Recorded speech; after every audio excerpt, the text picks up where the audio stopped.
welcome. You're watching To The Point. How does the government respond to the many political comments made about the budget? Former Finance Minister Yashwant Sinha says this budget is by no means a big bang event. On the other hand, former Finance Minister Chidambaram has accused the budget of being pro-rich and anti-poor.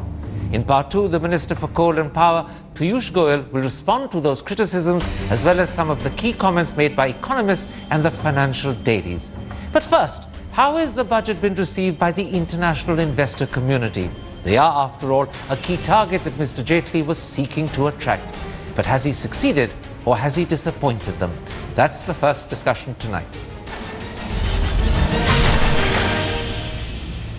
And joining me now to assess the international community's response to Arun Jaitley's budget is the South Asia Bureau Chief of The Economist, Adam Roberts, the Mumbai correspondent of the Financial Times, James Crabtree, the South Asia Bureau Chief of the Wall Street Journal, Gordon Fairclough, and the French government's foreign trade advisor, Nicolas Riboulet.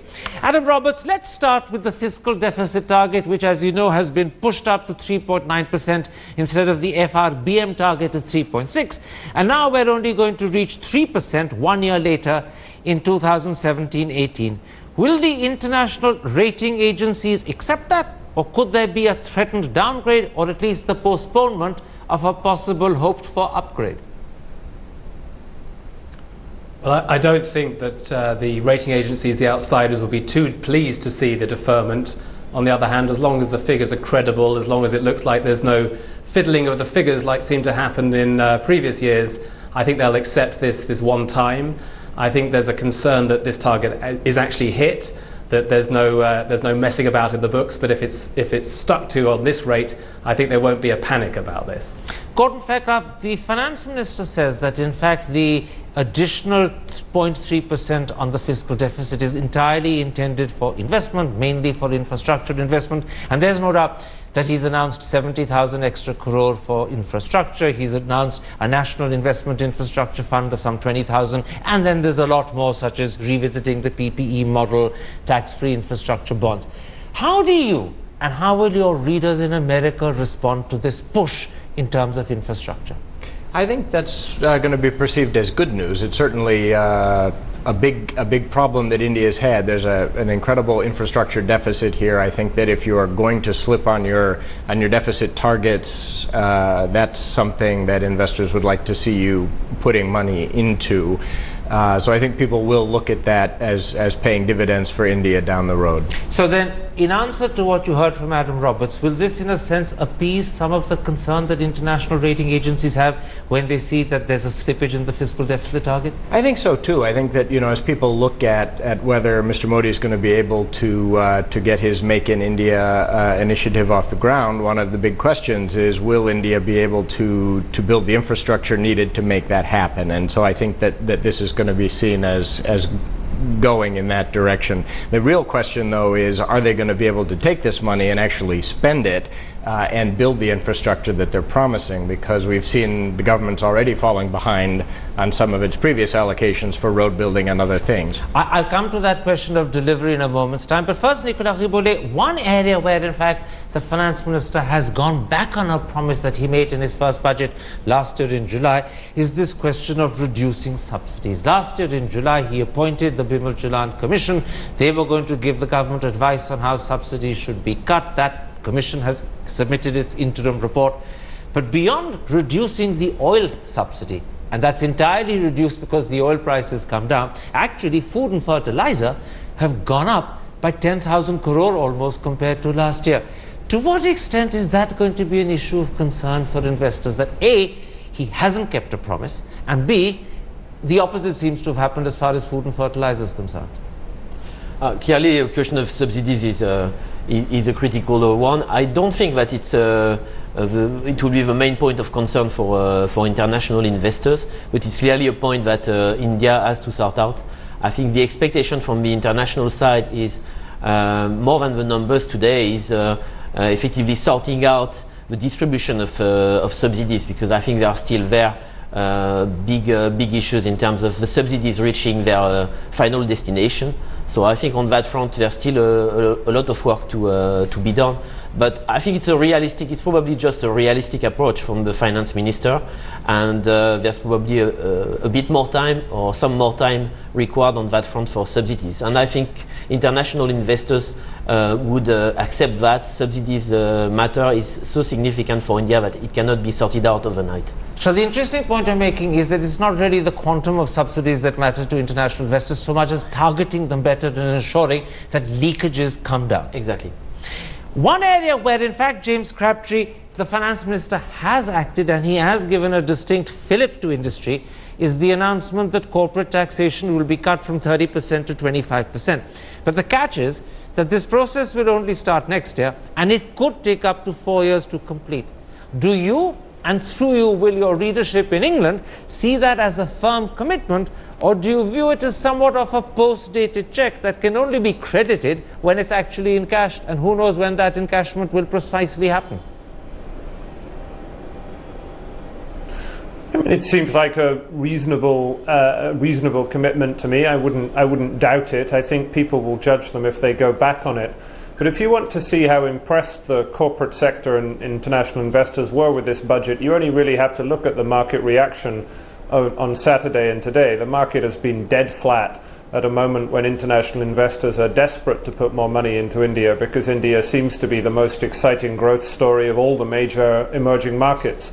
So I think given that there's huge excitement about India's growth prospects, you have to chalk this down as disappointment in the round with this budget. I think people were ready to send a lot more money into India, and at the moment there's a little bit of a pause as people reflect and try and work out why precisely the government is not moving more quickly on many of its major objectives. So in fact, in a sense, you're saying that Sensex reflects that sense of disappointment felt abroad. Have I understood you correctly, James? Yeah, I think so. I mean, at the moment, there's a lot of international money sort of sloshing around, which isn't going to go to Brazil or South Africa or Turkey. India has been a recipient of a lot of that money over the last year. But the market reaction to this budget was pretty muted. And I think that although your point about corporate taxation, that may be broadly welcomed by Indian companies, for international investors, there wasn't a huge amount in this budget to get very excited about. Let me, Adam Roberts, come to this question of ease of doing business. It's possible that the finance minister was perhaps responding to that comment made by Deepak Parekh that certainly hit home when he made it just about 10 days ago. But the government has appointed an expert committee to prepare a draft legislation to replace multiple permissions with a regulatory framework. The problem is that this process could take anything up to a year because there's no deadline that's given. And secondly, this is a government that came to power 9 months ago knowing that ease of doing business was a critical problem. Should they not have acted earlier? So aren't you now facing a situation where A, the government is 9 months late in responding, and B, that response could take a whole year perhaps to fructify? How does that go down with international investors? I think that's absolutely a concern, that people have seen across a whole range of areas this government has moved much more slowly than we expected, whether it's the ease of doing business, as you mentioned, or the closing down of the Planning Commission and replacing it with something more effective. We had all looked at this budget. We'd all said that in February, March, we would have this moment to really be able to judge the government and how reformist it was, how well it was going to be able to explain its vision, to set out how it wanted to become a reformist government, to maybe announce some things that would be politically difficult, but that would bring great benefits later on. Now, ease of doing business is something that everyone can agree is a good idea, but it seems to be very slow. But this budget was a chance to do something bold and to speak out, make some really strong measures, for example, on ease of doing business, and they haven't done it. It looks like a missed opportunity to me. So am I right in saying that the message that will be reflected when The Economist, which is your magazine, writes about the budget, will be a message that this is an opportunity that was missed, that more could have been done, should have been done, but hasn't been done? Well, we talked about this as an opportunity for India to take off, to fly, and we still think many of the conditions, as James just described so well, are there. Compared to many other economies, India is still looking more attractive than many others. But this was a chance for Mr. Modi, for Mr. Jaitley to give India a good lift, to give it a good run down the runway, and I think they've missed a chance to do that. Let's come, Gordon Fairclough, to some of the reform measures such as they are that were announced in the budget. India will have a new comprehensive bankruptcy law. And though that could possibly include some form of exit policy, although one's not absolutely certain, what the government hasn't done is to say anything at all about labour law reform. And many believe, in fact probably accurately, that labour law reform is critical not just to Make in India, but also to Mr. Modi's hopes of boosting the size of manufacturing in India's GDP. Now, when you look at the Indian situation, Vasundhara Raje Scindia has done it in Rajasthan. Mr. Modi has written to state chief ministers to ask them to emulate her. But nonetheless, Mr. Jaitley fought shy of delivering a strong message on that subject in the budget. As you view the situation, is that understandable because of the political constraints? Or is this something he should have found a way of saying because it's so critical for investors to hear? Well, it is absolutely a critical issue, and I think the fact that they don't address it is a sign that they feel perhaps more politically weak, or that this would be much more unpopular than we might think, right? If they're unwilling to take on something like this and are instead just leaving it to states, and even in the states, fairly incremental change so far in labor laws in the states. I think it was, in fact, I'm sure it was on your program, Finance Minister Jaitley after the last budget was saying, well, we can only go as far as people want us to go, or will let us go. And I think that this clearly is an indication of something the government views as a bit of a red line in terms of national policy for what they can try to push and what the electorate will accept. Let's take up this argument, Nicolas Ribolet, about reform as is the art of the possible. I think those were Arun Jaitley's exact words to me after the last budget in July. And therefore, the government can only go as far as political circumstances or the people and the mood of the country would accept. The opposite view is that you have a massive mandate, do the difficult things first, because if you don't, political events that you haven't anticipated then stop you. Now, in the light of that, come to today's budget, where a lot of things the government was, or people expected the government to do, haven't happened, and the Delhi elections and political events have come in the way. Do you think if this government had acted earlier, it could have done it? Now that it's allowed time to pass, it becomes more and more difficult to push through these critical reforms? No, I'm not sure. I think from day one, I think the message from Finance Minister and from Prime Minister Modi was clear that everything will not be changed tomorrow morning. So they asked for time. Of course, international investors are expecting some quick changes. For me, it's not a big bang budget, but it's a reasonable and serious budget that has been delivered. I don't think that there has been so much impact of the Delhi election in terms of populist measures, because you don't find so many populist measures in this budget. For me, you have some potential big changes that are still not fully there. It's GST. GST is a game changer for India. It's there and not there in this budget. The increase of the service tax is really corresponding to the preparation of the implementation of GST next year. That is a big hope. But clearly, the government is dependent for a number of reforms on the parliament. And GST, we know that they would need 2/3 of the two houses of parliament and 50% of the states to vote for that. So everything is not in their hands. I think things are progressing as quickly as possible.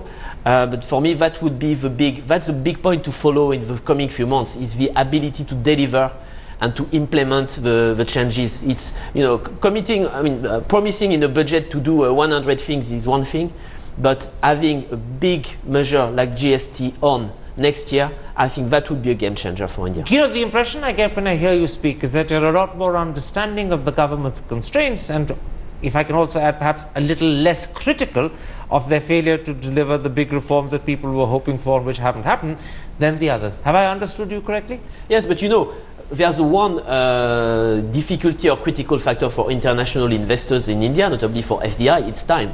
And you know that things are taking time, expecting that everything is changed very quickly. Even in a budget, they could announce, okay, we do a GST in April this year or in May. It's not possible. So they have to be realistic.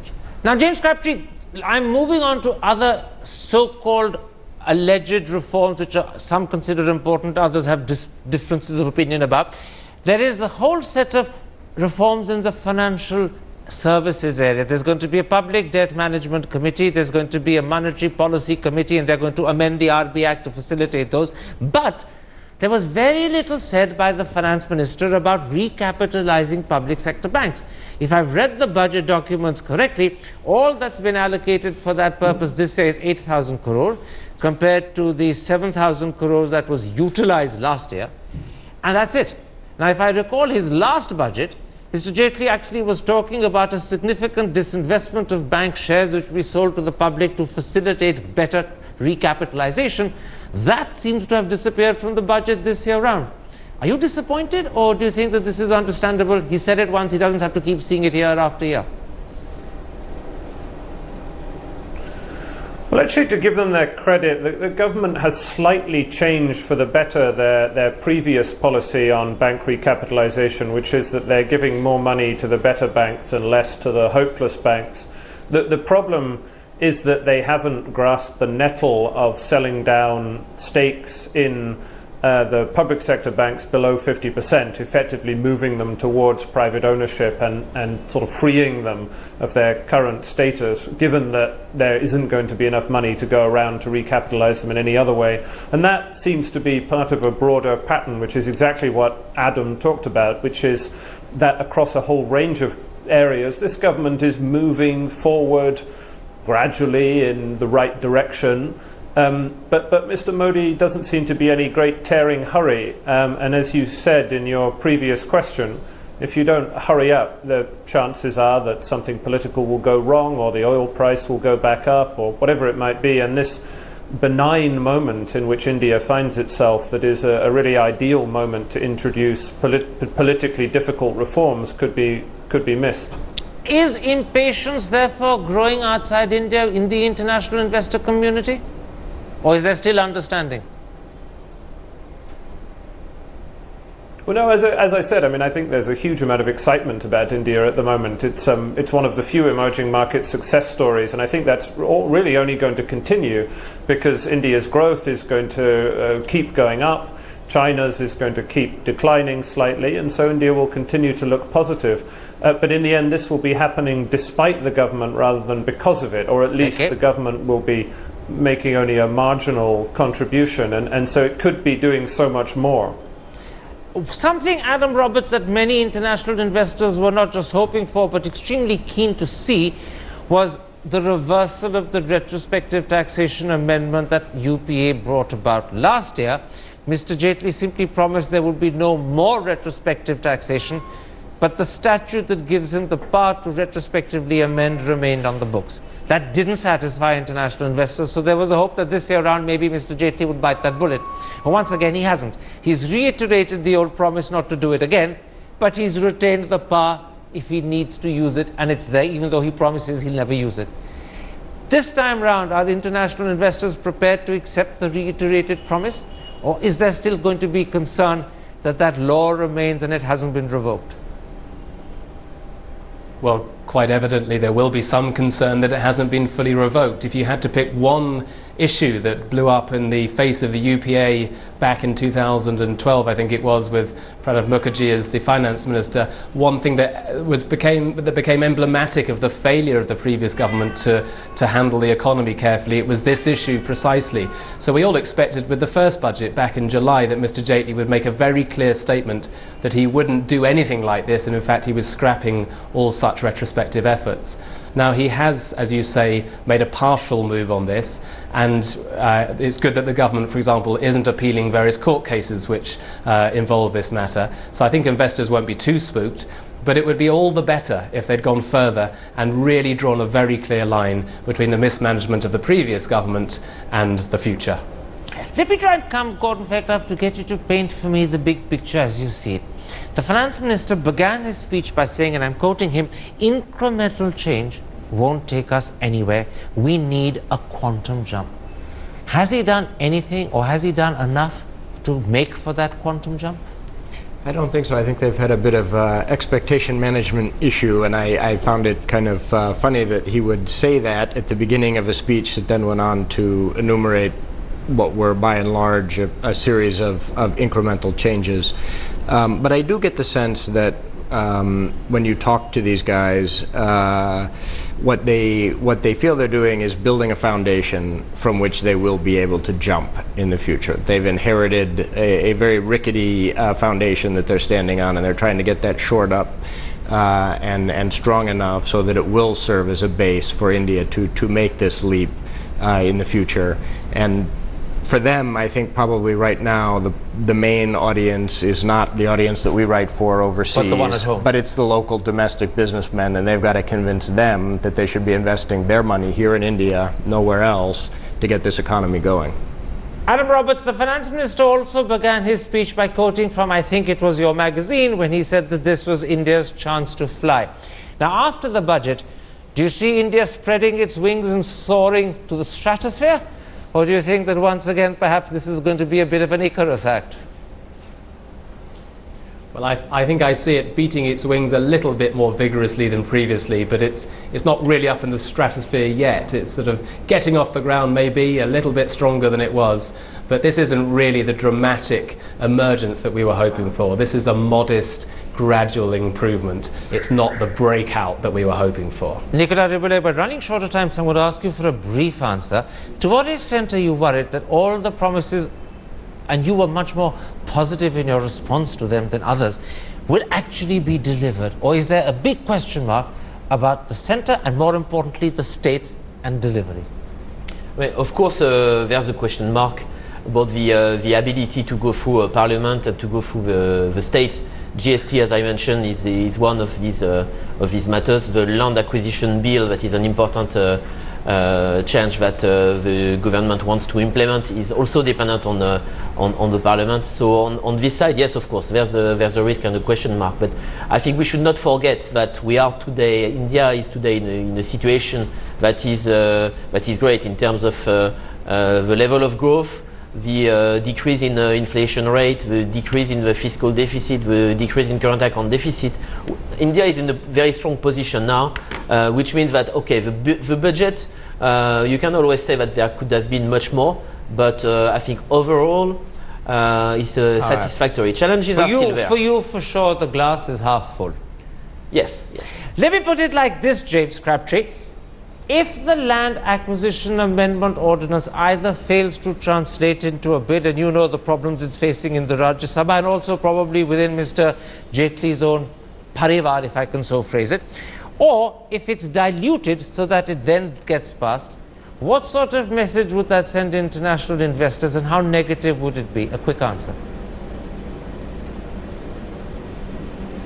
I mean, not great. I don't think any one of these things is an absolute deal breaker. So, you know, there's another 4 or 5 things in the Parliament that, if they don't get them through, that this will be seen as a sort of small negative. The problem is that eventually these small negatives add up to a much bigger negative, and so at the moment the economic circumstances look pretty benign. But if they begin to turn around, then these failures to push through these smaller reforms will begin to stack up. So these little acorns could become a big oak tree of bad news, if I can mix my metaphors, if luck isn't with the government. A quick yes, James, or a no? Yeah, that sounds a particularly woody metaphor, but I think that's about right. Woody, I suspect, is absolutely the right adjective.